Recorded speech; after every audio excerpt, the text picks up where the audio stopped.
नमस्कार।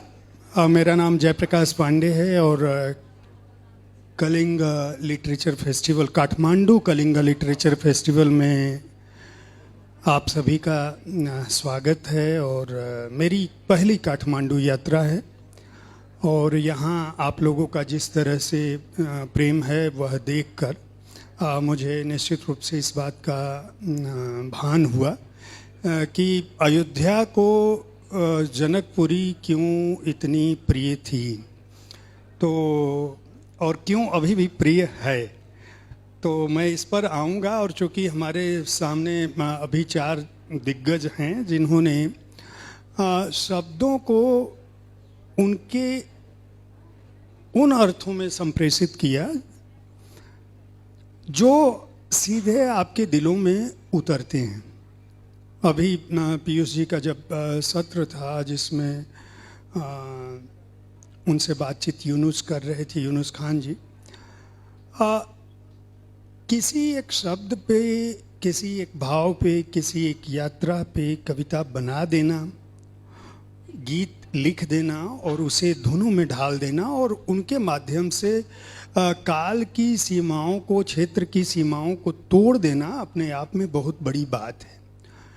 और आप सबने सुनी होगी ये बात कि जहाँ न पहुँचे रवि वहाँ पहुँचे कवि।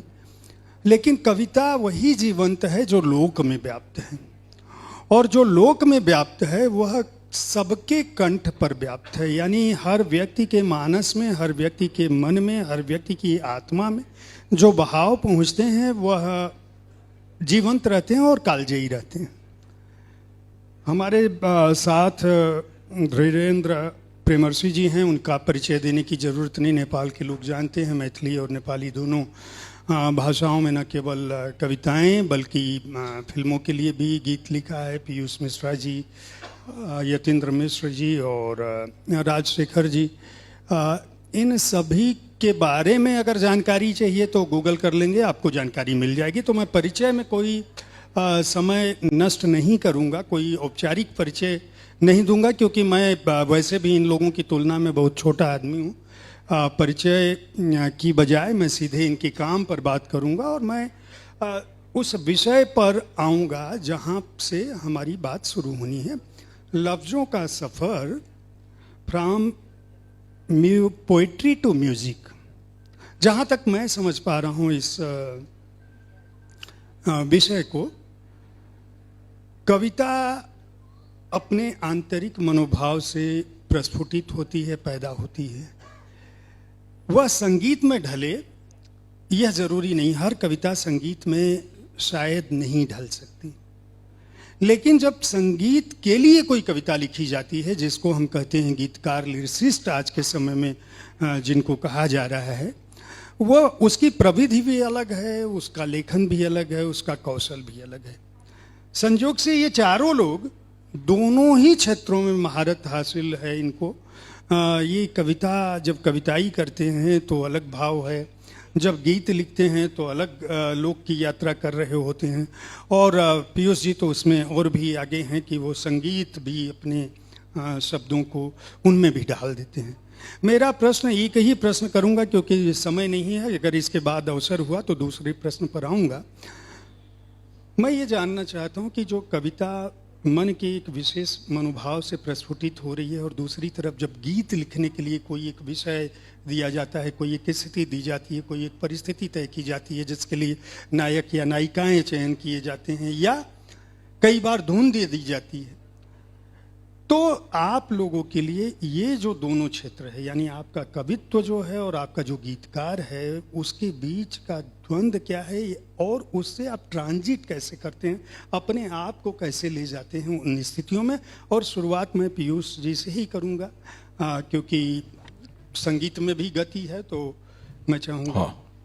हाँ जी, मुझे देखिए 2 अलग अलग बातें हैं। मुझे जब पिक्चरों के लिए काम करता हूँ, पैसे के लिए काम करता हूँ, तब मुझे जो है वो धुन पहले मिलती है और उस पर लिखना पड़ता है।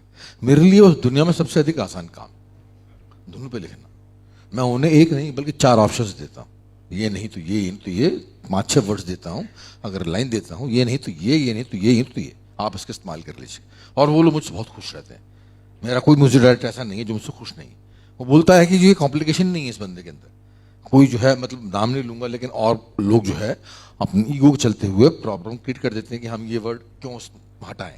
मेरे साथ में जो है वर्ड्स की भरमार है, मुझे लिखना बड़ा पसंद और बहुत ज़्यादा लिखना बड़ा पसंद, तो मैं लिखते हुए जो है बहुत सारे ऑप्शन देता हूँ। जहाँ तक अपनी खुद की कविताओं का सवाल है तो उसमें जो है कोई बॉदरेशन नहीं, उसमें तो मन से निकल रही हैं, मन से निकल रही हैं। और इत्फाक से मैं लिखते हुए कंपोज करता हूँ और कंपोज करते हुए लिखता हूँ। हारमोनियम सामने रहता है, आजकल वो भी नहीं रहता, तो लिखते हुए कंपोज करता हूँ और कंपोज करते हुए लिखता हूँ। तो मेरे लिए वो भी बड़ा आसान काम है। अभी मेरे लिए लिखना जो है क्रिएट करना अपने आप में जो है मेरे दुविधा ही नहीं है, मुझे वो हो जाता है, मेरे से हो जाता है। और लोग पूछते हैं कि कैसे किया आपने, अब वो पूछते हैं कि ये क्या नाम है, एक बगल में चांद होगा एक बगल में रोटियां, आपने कैसे लिखा। अरे मैं कहता हूँ यार कोई रॉकेट साइंस नहीं है, उसकी लिख दिया मैंने, उसमें कोई रॉकेट साइंस नहीं, लिख दिया मैंने। फिर वो बहुत पूछते हैं तो फिर मैं उसमें इंटरप्रिटेशन निकालना शुरू करता हूँ, एक बगल में चांद होगा एक बगल में रोटियाँ, एक बगल में ये होगा वो होगा, तो उसमें आता है इंटेलेक्ट का इन्वॉल्वमेंट होता है, उसमें इंटेलेक्चुअल बन जाता हूँ मैं। इंटेलेक्चुअल बन के सर कोई भी क्रिएटिविटी नहीं हो सकती। आप पंडित जसराज का IQ चेक नहीं करते उनको गाने सुन के, आप भीमसेन जोशी जी की ये नहीं पूछते कि इतने इंटेलिजेंट है, आप गाना सुनते हैं तो ऐसी एक्टिंग हो गई या क्रिएटिविटी हो गई। ये मूर्ख से मूर्ख व्यक्ति भी क्रिएट कर सकता है, मूर्ख से मूर्ख व्यक्ति भी क्रिएट कर सकता है, ऐसा है। कई लोग हैं, मैं नाम नहीं लूंगा, अपने जो है ये क्या कहते हैं, बहुत बड़े बड़े साहित्यकार हैं, ऐसे बहुत बड़े बड़े साहित्यकार हैं जो लिखते हुए सोचते नहीं है, लिख देते हैं बाकायदा। तो ऐसे मैं लिख देता हूँ, मैंने मेरे पीछे मतलब कोई वो नहीं है, मतलब कोई ऐसी कोई रॉकेट साइंस नहीं है जिसने मुझसे लिखवाया।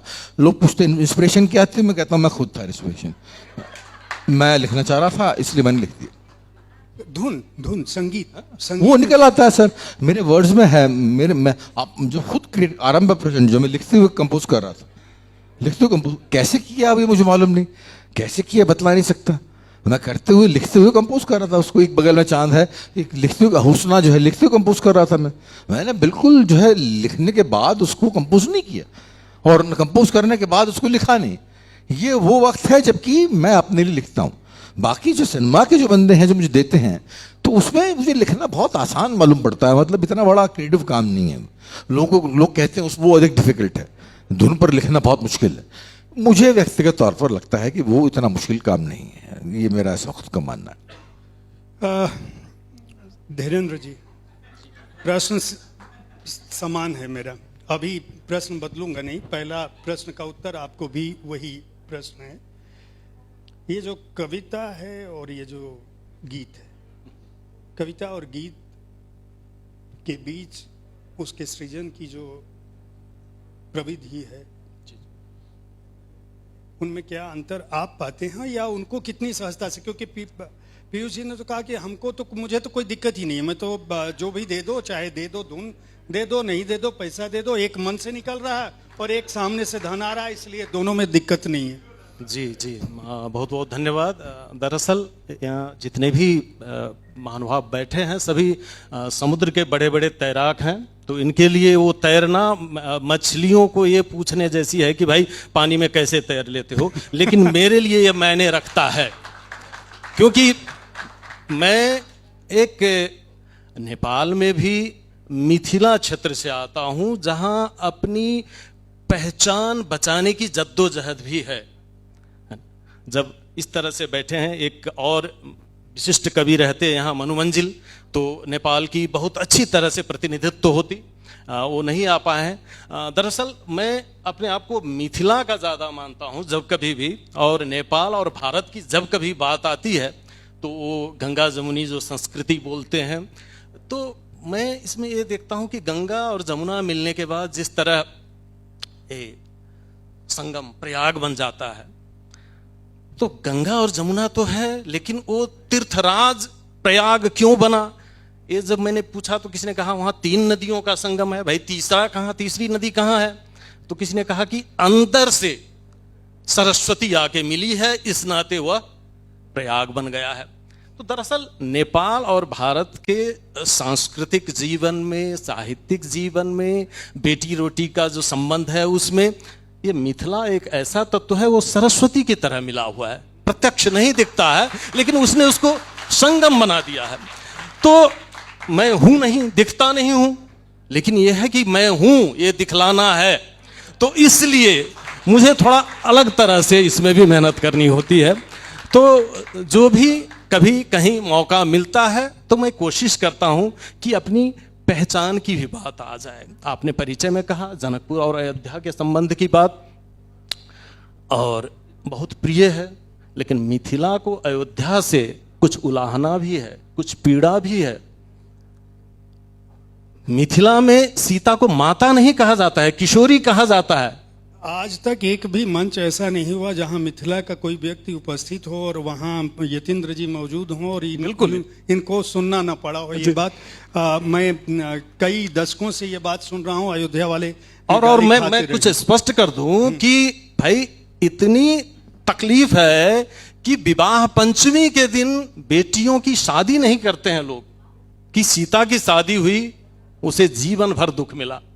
एक कवि मैथिली के हैं चंद्रमणि, उन्होंने कहा राम के प्रति बड़ा एकदम मिठासपूर्ण लहजे में, क्यों कहे दाता, क्यों कहे परवर, क्यों कहे मालिक, क्यों कहे ईश्वर, तदपि कोयली कुहिक करे शोर, राम जीवते अहां के सिया आंख नोर। तो एहन बात से राजशेखर जी, संजोग से राजशेखर जी मिथिला के भी हैं, तो इन्हें भी मैंने चुना है। और मैं जो भी काम करता हूं तो मुझे कहीं ना कहीं से ये ढूंढना होता है अपने लिए जगह, तो बस वो बनानी पड़ती है। तो हमारे लिए थोड़ी मुश्किल है, फिर भी कर रहे हैं।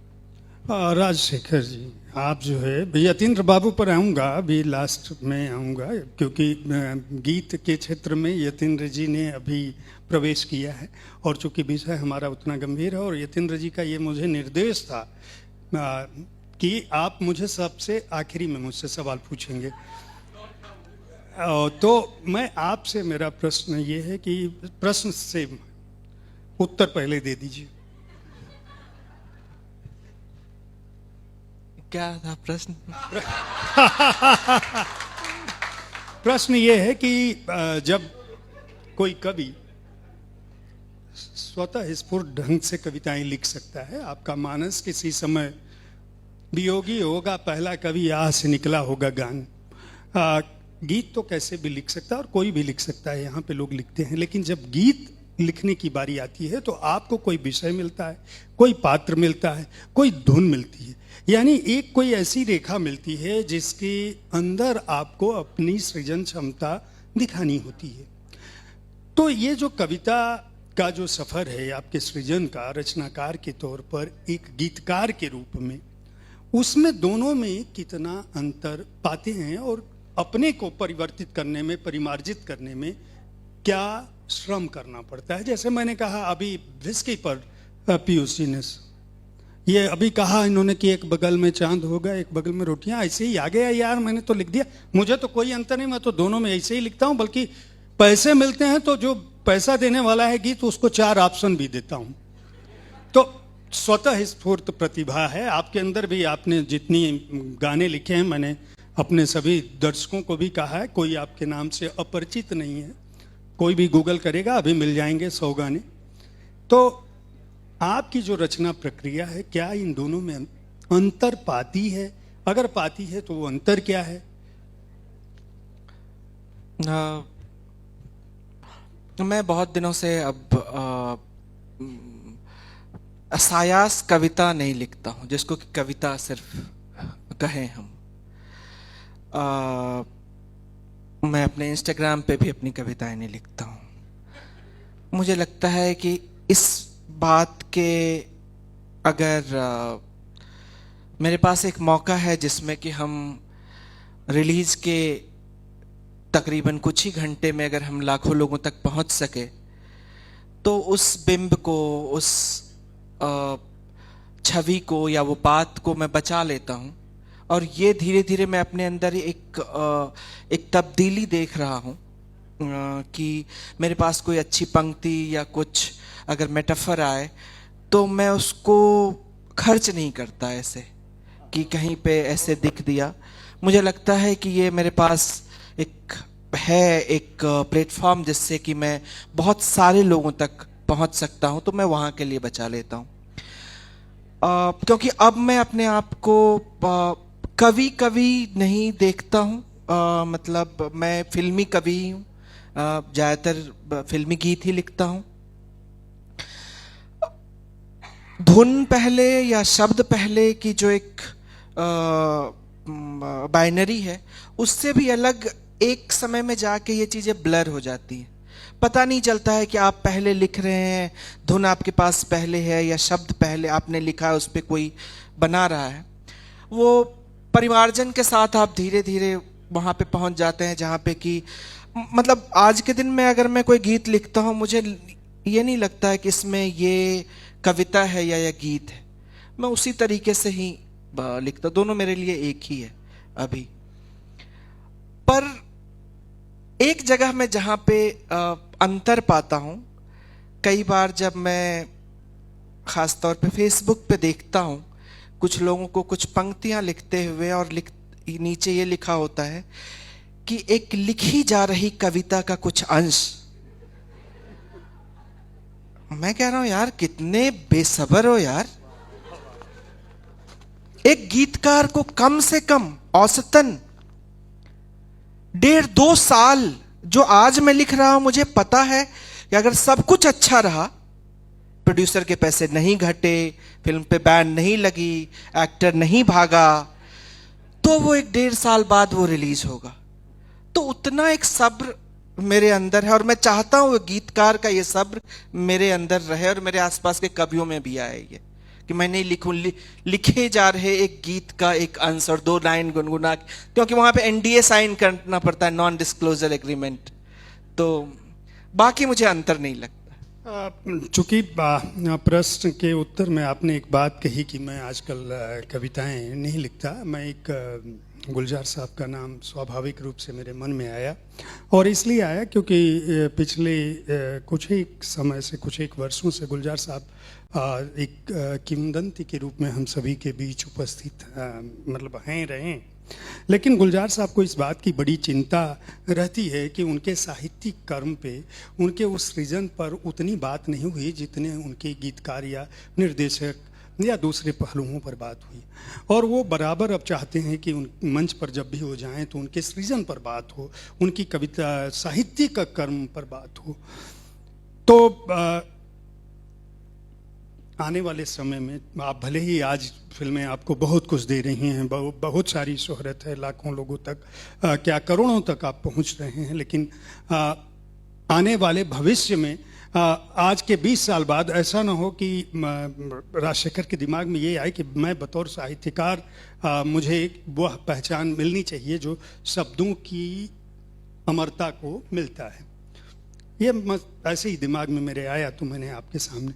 यतीन्द्र जी के साथ अभी जो 3 उत्तर आए हैं, मुझे लगता है कि सबसे बड़ी चुनौती इन्हीं के पास होगी, क्योंकि ये पहले मूल रूप से कवि हैं, कवि के साथ साथ कला मर्मज्ञ हैं, और तमाम बड़े गीतकारों, गायकों, गायिकाओं के जीवन को न केवल नज़दीक से देखा है बल्कि वर्षों वर्ष उसमें अपना लगाया है।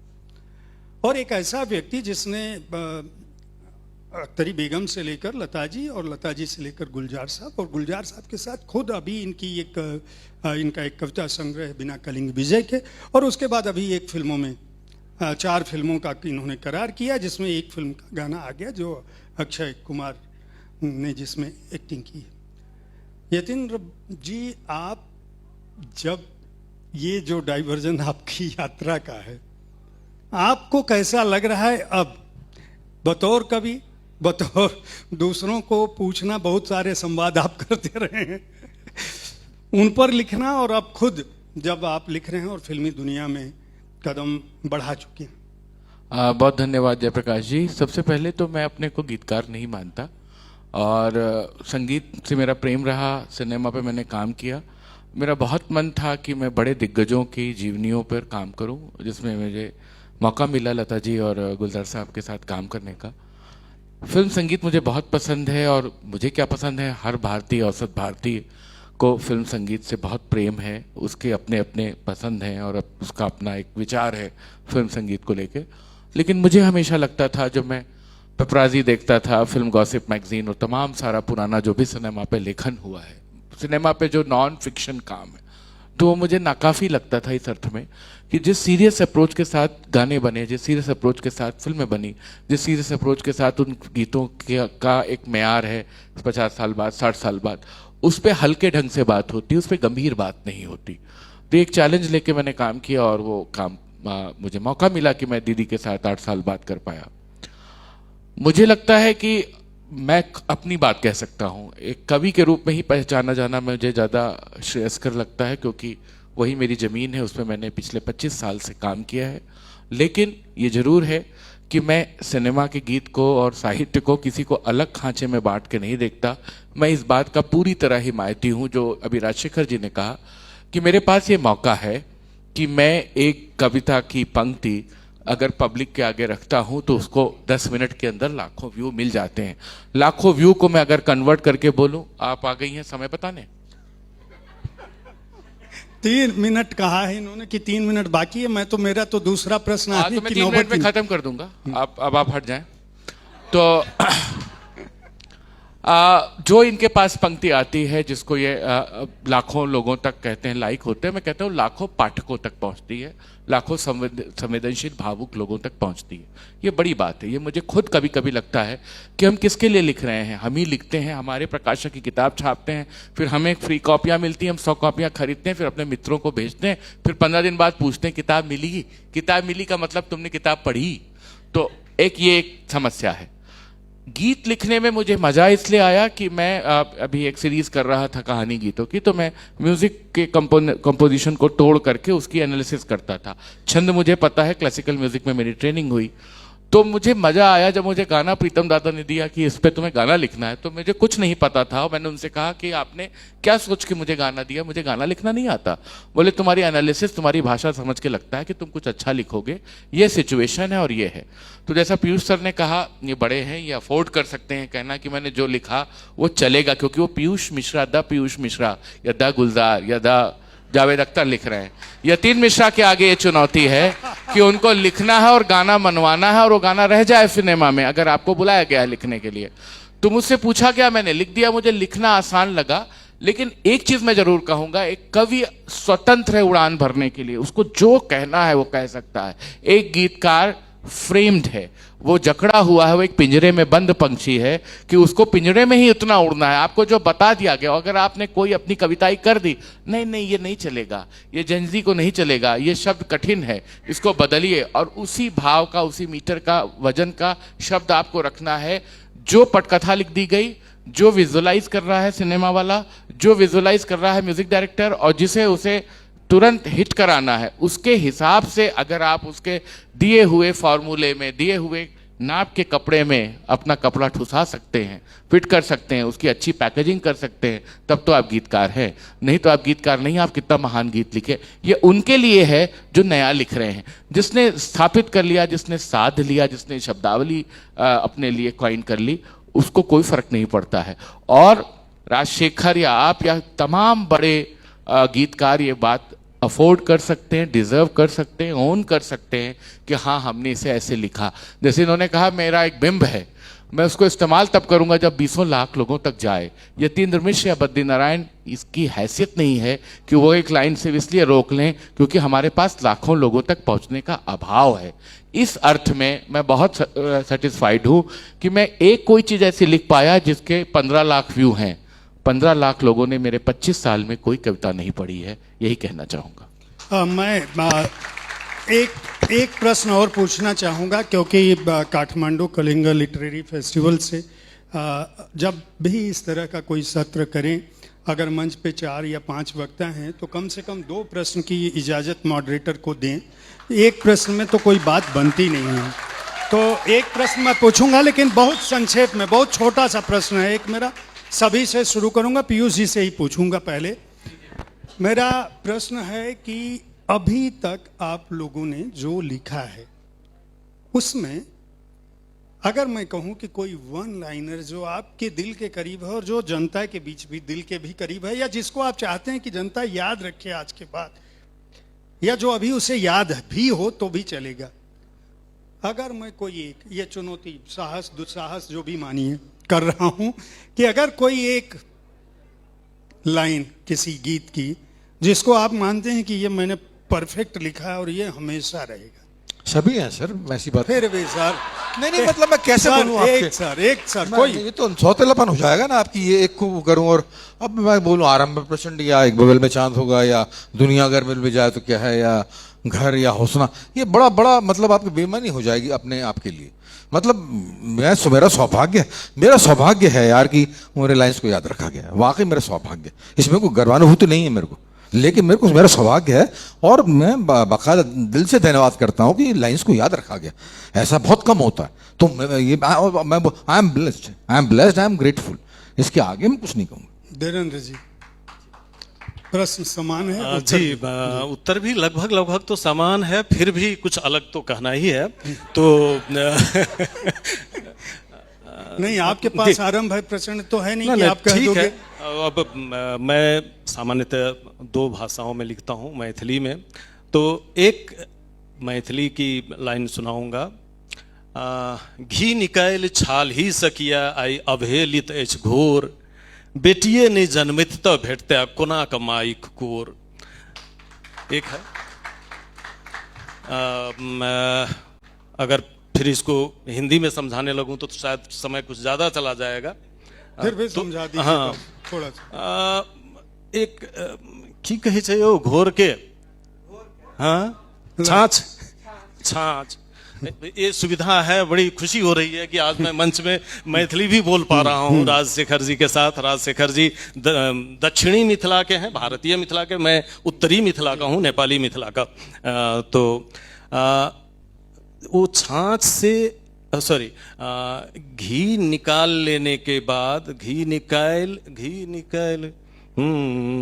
छाली सा, वो छाली से घी निकाल लेने के बाद ये छाछ क्यों अवहेलित है?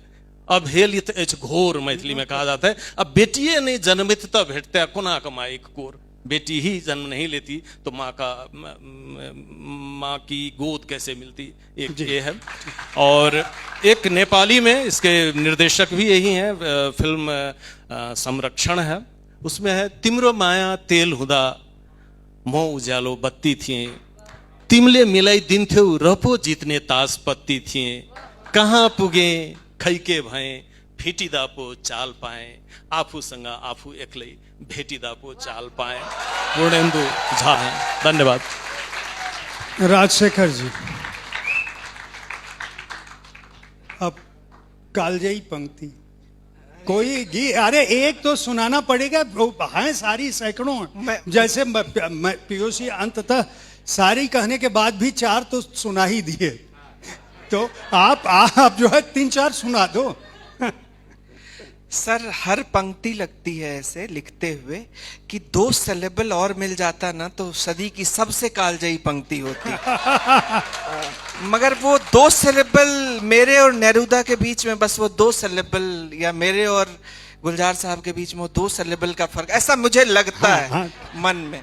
लेकिन फिर भी भाई सैयदा किसी का भी 2 तो, अरे लोग सुनेंगे नहीं तो कहेंगे कि कुछ किया नहीं, मुझे गाली पड़ेगी उतरने के बाद। आपके सवाल को हम थोड़ा बदल देते हैं। हाँ, बदल दीजिए कि कौन सी ऐसी पंक्ति है जो कि मुझे लगता है कि मैं लिखता काश।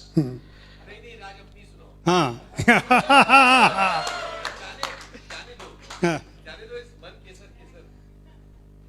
अरे आप यही सुना दो भैया, अपनी आवाज में, तुम गीतकार की आवाज में उसके। पहले भी मैं तुमसे मिला हूं, पहली दफा ही मिल के लगा। क्या बात है, बहुत बहुत धन्यवाद। ये सवाल मुझ पे लागू नहीं होता क्योंकि मैं अभी बिल्कुल ताज़ा अभी नवजात शिशु हूँ और मुझे पता नहीं कि मैं डेवलप कर पाऊंगा कि नहीं और मुझे और गाने मिलेंगे कि नहीं। अगर मैं गाने लिख पाया, भविष्य में 10-20 साल और लगे और कुछ 100-50 गाने हुए तो देखा जाएगा, लेकिन ये जरूर है कविता की यही मैं कहना चाहता हूँ कि मैं अंततो गत्वा मैं एक अवध के कवि के रूप में जाना चाहूँगा, उस शहर के कवि के रूप में जहाँ तुलसीदास हुए और पलटू दास हुए। मेरी कविताएं याद रह जाएं लोगों को, ये मेरे लिए सबसे सुखद बात होगी। फिल्मी गीत अचानक से मुझे मिल गए हैं लिखने के लिए, मैं अपने को प्रिविलेज मानता हूँ और मुझे आज राजशेखर भाई और पीयूष जी के साथ बैठने का मौका मिला। हाँ, अब ये हमारी कविता बता रहे हैं, तो जो है मुझे बहुत खुशी है कि मैं एक गाना लिख के यहाँ बैठ गया हूँ, लेकिन इसमें मुझे अभी वक्त है और मुझे नहीं लगता है कि अभी तक मैंने कोई कालजयी पंक्ति लिखी है। अरे भाई, एक कविता की पंक्ति सुना दो। कविता की पंक्ति सुनाना और अपनी कालजयी पंक्ति सुनाने में बहुत अंतर है। अब तो अंतर मत बताओ बाबू। कविता मैं 2 मिथिला वालों को छोड़ दूंगा। प्रेम पत्र बचाने वाले कुछ कह रहे हैं। वो गीत तो ठीक है। हाँ, दो मिथिला वालों को आपके पीछे छोड़ दूंगा। देखिए, एक आपने बहुत गलत काम किया। रश्मि जी वो डंडा लेके खड़ी हैं सर पे, तो आपको ये प्रिविलेज है कि 2 मिनट हम लोगों को सहूलियत दे दी जाए कि हम लोग अपनी बात कह दें। आप खड़ी हैं तो मुझे लग रहा है कि वो घड़ी जो है वो ऐसे क्लॉक ऐसे ऐसे टक टक टक टक टक टक टक टक चल रही है। आपने एक गलत काम किया, शरारत की है कि यहाँ पे मतलब गीतों की बात हो रही थी, लफ्जों का सफर है, और ये अयोध्या, मिथिला और वो सीता जी के नाम पे दुखी होने लगे और हम अयोध्यवासी होने के नाम पे गाली खाने लगे। ये सब काहे कराते हो? इस पे आधा घंटा बोल सकता हूं भाई मैं, और फिर नीचे उतर के तय होगा। और नहीं आपको मेरे को सीता जी के नाम पे हम दुखी नहीं होते हैं, गौरवान्वित होते हैं। मेरी बात क्योंकि मैथिली में एक कहा जाता है कि मिथिला के नतबा से बढ़ी गले शान रे। अगर मिथिला नहीं होती तो अयोध्या का फिर कुछ नहीं होता। ये मिथिला की लोक गीत है। मैं दुखी नहीं हूं, गौरवान्वित हूं। आप बोल चुके जी सर, आप बोल रहे थे तो मैं बीच में कूदा था, अब मुझे बोलने दीजिए। मिथिला के रूप में अयोध्या गौरवान्वित है, इससे किसी अयोध्यावासी को कोई इनकार नहीं है। लेकिन सीता का जो एक बहुत बड़ा दाय है और जो माता जानकी का एक वो है, वो सिया के वर राम की वजह से भी होता है। थोड़ा सा क्रेडिट हमारे पाहुन को भी दे दीजिए, हमारे राम को भी दे दीजिए, उसके आत्मनिर्वासन को भी दे दीजिए, उस कौशल्या के दुख को भी दे दीजिए कि मोरे राम के भीजे मुकुटवा, लखन सिर पटुका हो राम, मोरे सीता के भीजे सुनरवा, लौट घर आई हैं वो। रघुवर संग जाब हम न अवध में रहवे, जो रघुवर फल फूल खई हैं, फोकली बिन खाब हम न अवध में रहबे। आप कभी अयोध्या चले आए और देख लें कि माँ जानकी का क्या सम्मान अयोध्यावासी करते हैं, तो वो गौरव बोध थोड़ा और द्विगुणित हो जाएगा। अब रही बात कविताओं की, तो मैं बार बार बहुत अति विनम्रता से कह रहा हूं, मेरी कोई कविता मुझे अभी इतनी श्रेयस्कर नहीं लगती कि मैं ये बैठ के कहूं कि मैंने कमाल का लेखन कर दिया है। ये ज़रूर कहूंगा, आरंभ है प्रचंड, इनका गाना हम लोगों को हमेशा बहुत अच्छा लगता है। और राजशेखर बहुत हम्बल पर्सन है, इन्होंने एक रंगरेज मेरे कव्वाली लिखी है तनु वेट्स मनु में, वो मेरे one of the foremost favourite song में शुमार है। और जब इंडिया टुडे ने मुझे 30 साल के फिल्म संगीत के एनालिसिस की एक जिम्मेदारी सौंपी थी और हर साल के लिए एक सर्वश्रेष्ठ गीत चुनने का काम सौंपा था, तो मैंने रंगरेज मेरे को उस साल का सर्वश्रेष्ठ गीत माना था। तो ऐसा कभी कोई मौका मुझे मिल पाया तो मैं बहुत बहुत गौरवान्वित महसूस करूंगा। धन्यवाद। बहुत बहुत धन्यवाद आप लोगों का। मुझे रश्मि रंजन जी, अगर भविष्य में कभी इस तरह का कोई सत्र रखें तो समय अवश्य दें, अन्यथा संचालन की जिम्मेदारी मुझे ना सौंपें, क्योंकि मेरे लिए बहुत दिक्कत है। इतने बड़े बड़े लोगों के साथ मुझे लगता है कि मैंने न केवल समय खराब किया, बल्कि उन्हें भी एक तरह से जो उनका सम्मान है वो नहीं दे पाया। तो बहुत बहुत आभार आप।